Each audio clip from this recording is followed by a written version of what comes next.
गांव की चौपालों से लेकर संसद के गलियारों तक, गृहिणी के चूल्हे से लेकर निवेश और बाजारों तक, किसानों के हाल से लेकर खेत और खलिहानों तक, शिक्षा और स्वास्थ्य से लेकर खेल के मैदानों तक, संसद के प्रधान से लेकर पंचायत के पंच तक, सेंट्रल हॉल से लेकर ग्राम सभा के मंच तक, हर खबर पर रहेगी हमारी पैनी नजर।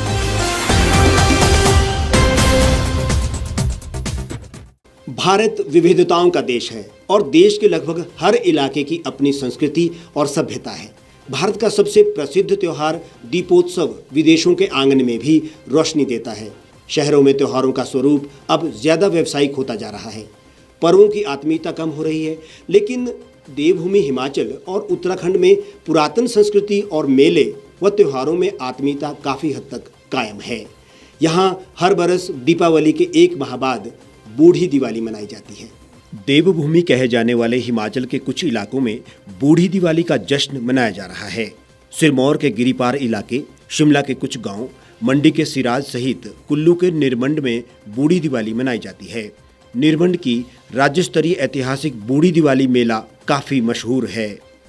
उत्तराखंड जौनसार, बावर, रवाई, जौनपुर में बूढ़ी दिवाली का पर्व इस बार 15 दिसंबर को आरंभ हुआ। हालांकि इस बार कोरोना वायरस के वजह से मेले का आयोजन बहुत सीमित स्तर पर किया गया।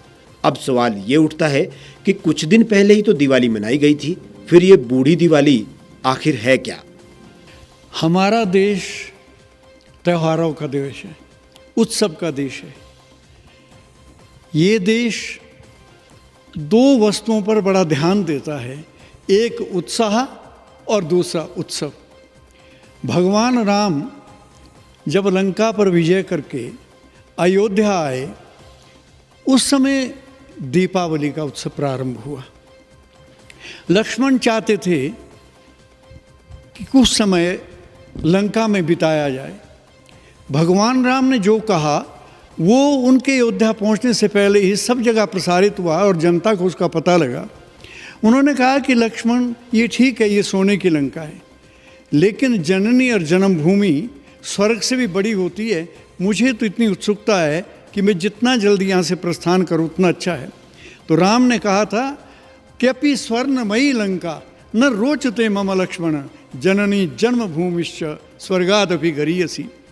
तो भगवान राम की वो कल्पना, वो सोच, उसके कारण से अयोध्या जो है दीपमय हो गया था, दिवाली मनाई जाती थी। लेकिन पहाड़ों के अंदर एक और दिवाली मनाई जाती है, उसको हम बूढ़ी दिवाली कहते हैं। उस बूढ़ी दिवाली में क्या होता है? उस तरह में नृत्य है, नाच गाना है, मौज मस्ती है। उसका कारण ये है कि जब सब लोग हमारे पहाड़ों में खेत खलियान का काम फारिग करके घर आते हैं, तो उस समय एक मिलन का अवसर उनको इस उत्सव के माध्यम से मिलता है। बूढ़ी दिवाली में नृत्य होते हैं, गीत होते हैं, सारी रात जो है एक बहुत ही उन्मादमय वातावरण बना हुआ होता है, एक अलग तरह की मस्ती होती है। तो ये उत्तराखंड है, हिमाचल प्रदेश है, इसमें तो इसकी बहुत ही ज़्यादा परंपरा है और इसको मनाते हैं। तो मैं ये सोचता हूँ कि ये आगे बढ़ता रहे। ये उत्सव हमारे जीवन है, ये हमारे आदर्श है, ये जो है याद दिलाते रहते हैं हमारी संस्कृति की और समाज में बहुत अच्छा समन्वय के साथ चलने की। तो मैं इस समय सारे प्रदेशवासियों को बूढ़ी दिवाली की बधाई भी साथ में देता हूँ। माना जाता है कि इन सुदूर पहाड़ी जगहों पर भगवान राम के अयोध्या पहुंचने की खबर 1 महीना देरी से मिली थी। पहाड़ी लोगों ने जब ये सुखद समाचार सुना तो उन्होंने देवदार और चीड़ की लकड़ियों की मशालें जलाकर रोशनी की और खूब नाच गाना करके अपनी खुशी जाहिर की। तभी से यहाँ बूढ़ी दिवाली मनाने की परंपरा चल पड़ी। लोग आज भी दिवाली की अगली अमावस्या को इस त्योहार को मनाते हैं। गिरिपार में बूढ़ी दिवाली को मशराली के नाम से मनाया जाता है। तभी से यहाँ पर बूढ़ी दिवाली मनाने की परंपरा चली आ रही है। यहाँ के रहने वाले लोग आज भी दिवाली की अगली अमावस्या यानी कि अग्रहण महीने की अमावस्या तिथि को बूढ़ी दिवाली मनाते हैं। गिरिपार के लोग बूढ़ी दिवाली को मशराली के नाम से मनाते हैं। बूढ़ी दिवाली हिमाचल और उत्तराखंड के सीमांत में फैले महासू क्षेत्र का एक पारंपरिक और बहुत ही पुराना त्यौहार है। यह त्यौहार देश भर में मनाई जाने वाली दिवाली के 1 महीने बाद मनाया जाता है। इस त्यौहार की जो महत्व है वो ये है कि यहाँ ये त्यौहार यहाँ रह रहे लोगों के जीविकोपार्जन से जो जुड़ी हुई संस्कृति है उसका त्यौहार है। ये अपने आप में एक ऐसा है जैसे सप्ताहांत में जो अवकाश आते हैं उस तरह से जो श्रम करते हैं लोग, जो वहाँ पर बहुत मेहनत से काम करते हैं, उनके लिए ये एक किस्म की छुट्टियाँ हैं जिसमें ये खूब सारी चीज़ें एकत्रित करते हैं और लोगों में उसको अपने रिश्तेदारों को उसको साझा करते हैं। इस त्यौहार की एक और ख़ासियत है कि ये उस क्षेत्र का जो इसमें गीत गाए जाते हैं, जो इसकी जो पारंपरिक गीत है वो इस क्षेत्र के ऐतिहासिक दस्तावेज हैं।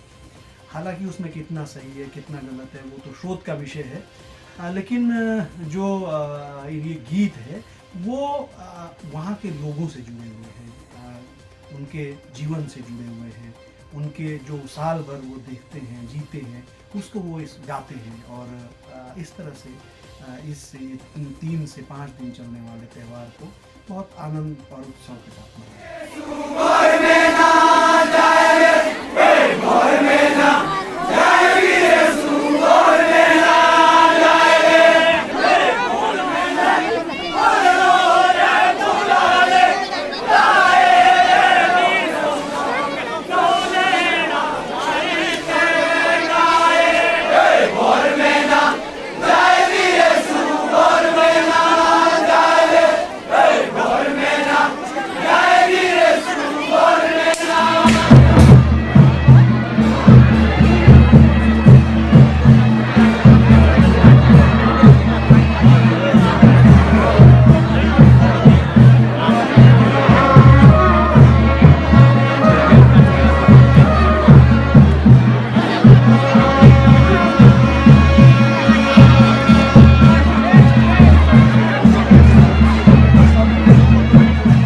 बूढ़ी दिवाली मनाने का मूल कारण ये है कि देवभूमि में मूल दिवाली के दिनों ग्रामीण क्षेत्रों में काम की अधिकता होती है। ग्रामीण अपनी फसलों को समेटकर और घासनियों में, जैसे कि घास उगाने वाली जगह, वहाँ पे सर्दी के लिए घास काट कर रखना होता है, मक्की की कटाई करनी होती है, अरबी निकाली जा रही होती है, अदरक निकाल कर बाजार तक पहुँचाना होता है। ऐसे अस्त व्यस्त समय के बीच दिवाली मनाने की फुर्सत नहीं मिलती है, इसलिए बूढ़ी दिवाली मनाई जाती रही है।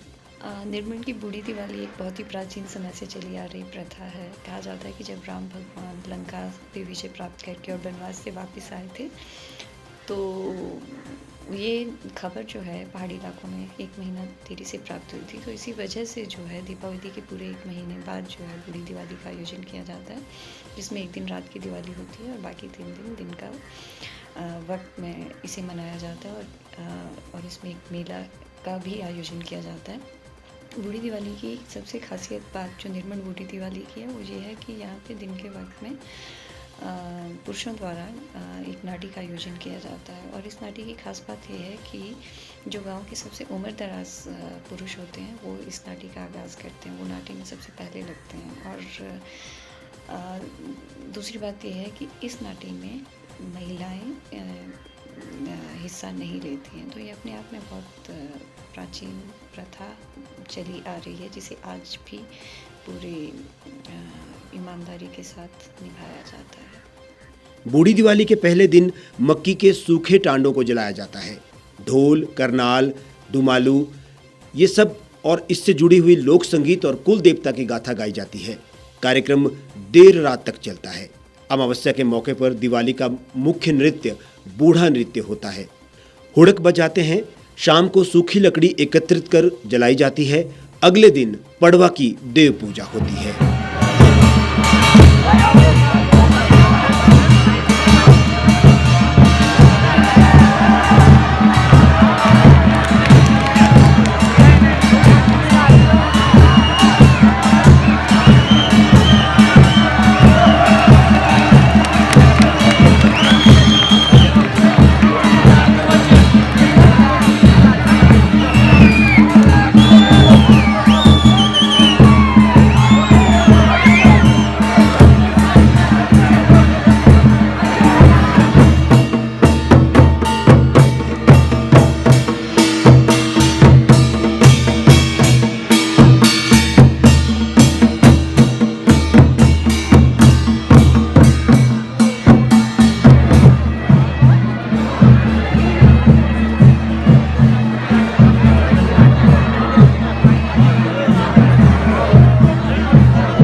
दिवाली के दिन उड़द भिगोकर पीसकर नमक मसाले मिलाकर आटे के गोले के बीच भरकर पहले तवे पर रोटी की तरह सेका जाता है, फिर सरसों के तेल में फ्राई करके देसी घी के साथ खाया जाता है।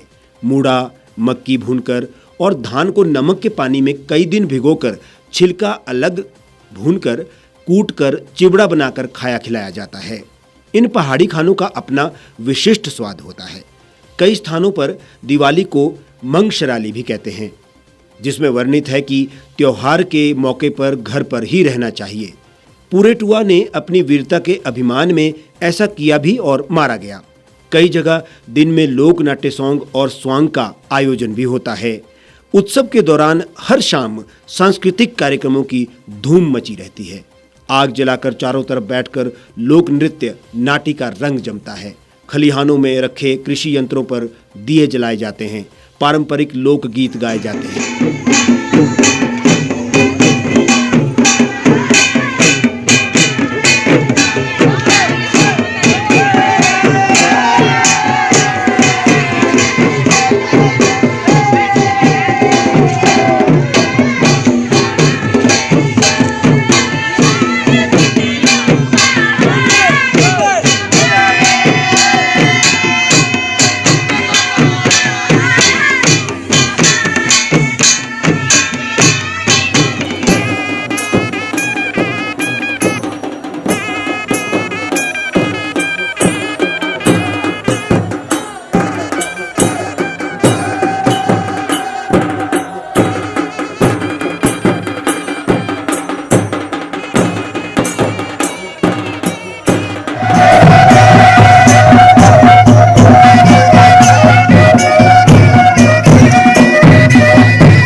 क्षेत्र में ये उत्सव अब नई दिवाली के रूप में भी मनाया जाने लगा है। इसका कारण ये है कि उस दौरान नौकरी पेशा करने वाले और स्कूल में पढ़ रहे बच्चों की छुट्टियां होती हैं।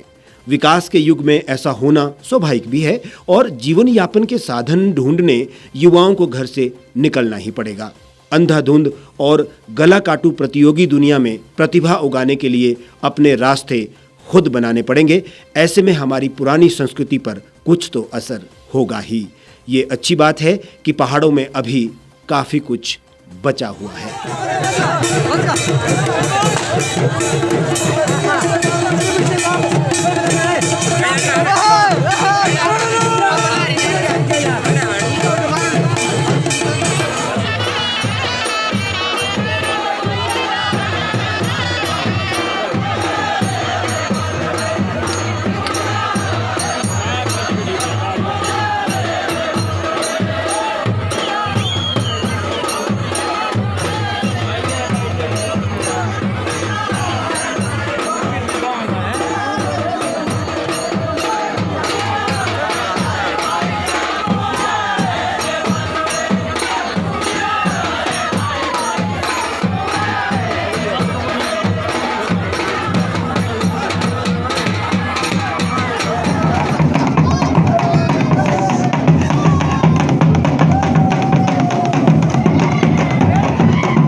विविधताओं का देश है। जब हम विविधता की बात करते हैं तो यहाँ का कल्चर, यहाँ की संस्कृति, यहाँ का खान पान, यहाँ का रहन सहन, सभी चीज़ें अलग अलग डाइवर्सिटी में है, विविधता में है। लेकिन इस विविधता में भी हमारी एकता है, और ये एकता जो हमारी बनी रहती है वो बनाते हैं हमारी रिच कल्चर, हमारी समृद्ध परंपराएं, और जो त्यौहार, जो हमारी संस्कृति है, जब हम उसको मनाते हैं और उसका पालन करते हैं, आज भी जो हमारे गांव में ज़िंदा है, उस कारण से इस विविधता में भी भारत की एकता है। आज हमारे साथ यहाँ मौजूद हैं किरण जी। स्वागत है आपका। Thank you sir. Kiran ji, आप कहाँ से हैं? सर मैं हरिपुरदार सिरमौर से हूँ। सिरमौर, जो कि हिमाचल प्रदेश का एक बहुत समृद्ध ज़िला है। किरण जी, आपसे हम ये जानना चाहते हैं, दिवाली हम अभी मना करके 1 महीना हुआ है, सारे देश ने दिवाली मनाई है, लेकिन हमारे हिमाचल में बहुत जगह में, जहाँ से आप भी बिलोंग करती हैं, सिरमौर में बूढ़ी दिवाली का प्रचलन है। तो जो बूढ़ी दिवाली मनाई जाती है वो क्या है, आप कैसे मनाते हैं, और क्या क्या उसमें होता है, और किस प्रकार से इस बूढ़ी दिवाली का महत्व हमारे लिए है, आप इस पे कुछ रोशनी डालें। सर बूढ़ी दिवाली एकता में बहुत अच्छी, क्योंकि यहाँ सारे लोग इकट्ठे करके बड़ी अच्छे तरीके से दिवाली मनाते हैं। जैसे कि अपना परिवार के लोग हैं वो भी इकट्ठे हो जाएंगे, सारे रिश्तेदार हैं, गांव के लोग, हाँ जी गांव के लोग हैं, मतलब जो सब दूर दूर है वो उस दिन इकट्ठे हो जाते हैं। करते क्या है इसमें? और इसमें हम जैसे हमारा खान पान है, हमारे वो क्या बोलते हैं, पकवान बनाते हैं आप? हाँ जी। क्या पकवान बनाते हैं? इसमें सिड्डू बनता है सर, पकैन बनते हैं, मूड़ा है, खिले है, ये चीज़ बनती है ये सर। बड़ी पारंपरिक चीज़ें हैं और जी बहुत स्वादिष्ट होती होंगी। जी सर। तो मिल के बनाते हैं कि मिल इसके लिए के- कोई स्पेशल बनाने वाले बुलाए जाते हैं? नहीं सर, मिल के बना लेते हैं। मिल के बनाने। हाँ जी। फिर जैसे रिश्तेदार अपने जब आए, उनकी सेवा में ये चीज़ें प्रस्तुत होती है। और गांव में जो आपका गांव है उनको भी बांटते होंगे? जी और सर। आपको भी आते होंगे गांव से? बिल्कुल सर। तो ये तो हुई खान पान की बात। जी सर। दूसरी बात इसमें हम ये भी आपसे जानना चाहते हैं कि जैसे खाने पीने के अलावा भी बूढ़ी दिवाली का महत्व है कि इसमें पारंपरिक लोकगीतों का महत्व है। तो ऐसा क्या आप कल्चरल एक्टिविटी करते हैं, कौन सी ऐसी सांस्कृतिक गतिविधि रहती है जिससे कि इस बूढ़ी दिवाली का महत्व बढ़ जाता है? हाँ सर, जैसे है संगीत है, और संगीत के साथ फिर जैसा हमारे अपनी भाषा में बोलते हैं सर ड्रामा, कॉमेडी। कॉमेडी। जी सर, वो भी होती है। जैसे यहाँ शिमला में हम बात करते हैं तो करियाला होता है। जी सर। तो आपके क्या नाम है उसका? जी सर, करियाला उसी ही। का ही हाँ जी, उसी का ही छोटा भाग। तो क्या करते हैं आप रात भर? जैसे कॉमेडी में जैसे लोग कभी, जैसे आजकल कोरोना चला हुआ है तो इसमें भी I love you.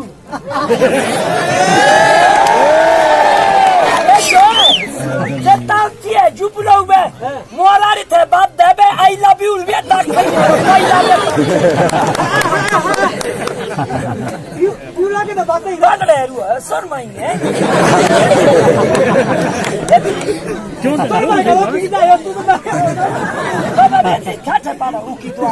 किरण जी, आप ये बोलना चाह रही हैं कि जो हमारी आसपास की जो समस्याएं हैं, हमारे समाज की समस्याएं हैं, उनको भी उजागर किया जाता है इन्हीं पारंपरिक लोक नाट्यों में, लेकिन उसका तरीका रहता है हास्य व्यंग्य में उसको दिखाया जाता है। तो रात भर नाचते हैं क्या लोग? जी सर, तो पूरा गांव नाचता है कि? सारा गांव सर, जो भी जैसे रिश्तेदार है सब इकट्ठे करके सारा गांव बढ़िया एंजॉय करता है सर। और फिर पूरी रात के बाद अगले दिन फिर उससे अगले दिन और इस 2 दिन होती है? हाँ जी, 3 दिन होते हैं सर। 3 दिन की बूढ़ी जी सर। जी हाँ, किरण जी हमारे साथ किरण जी थे और ये बता रही थी कि बूढ़ी दिवाली का महत्व क्या है।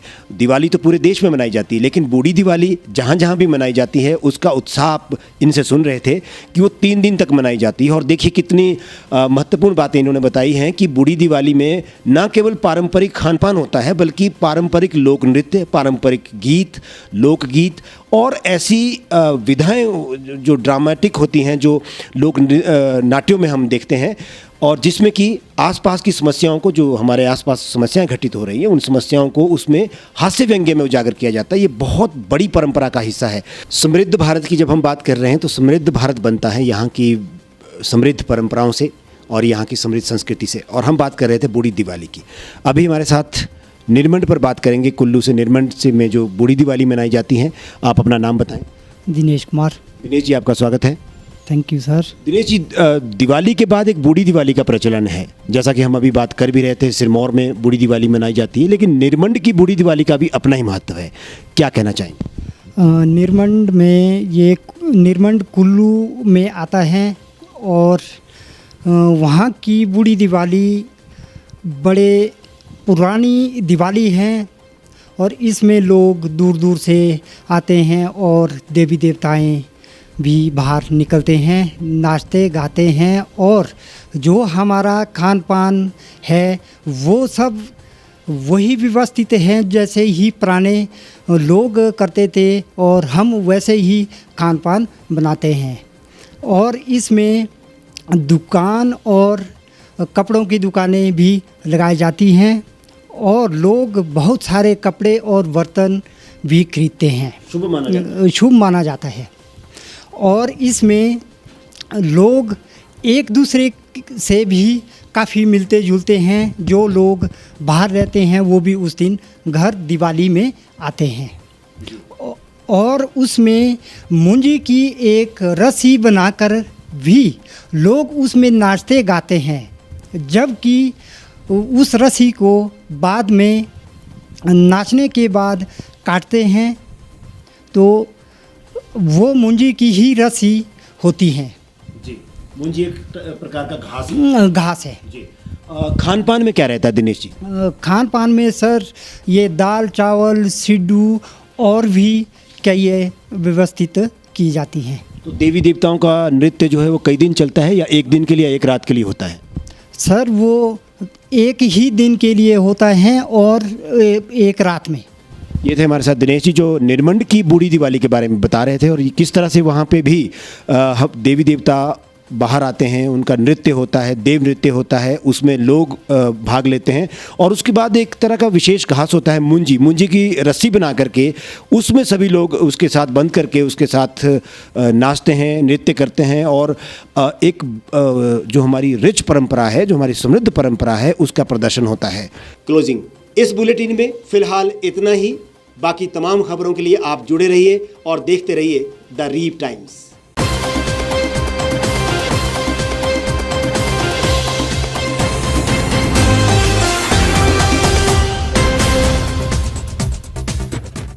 गांव की चौपालों से लेकर संसद के गलियारों तक, गृहिणी के चूल्हे से लेकर निवेश और बाजारों तक, किसानों के हाल से लेकर खेत और खलिहानों तक, शिक्षा और स्वास्थ्य से लेकर खेल के मैदानों तक, संसद के प्रधान से लेकर पंचायत के पंच तक, सेंट्रल हॉल से लेकर ग्राम सभा के मंच तक, हर खबर पर रहेगी हमारी पैनी नजर।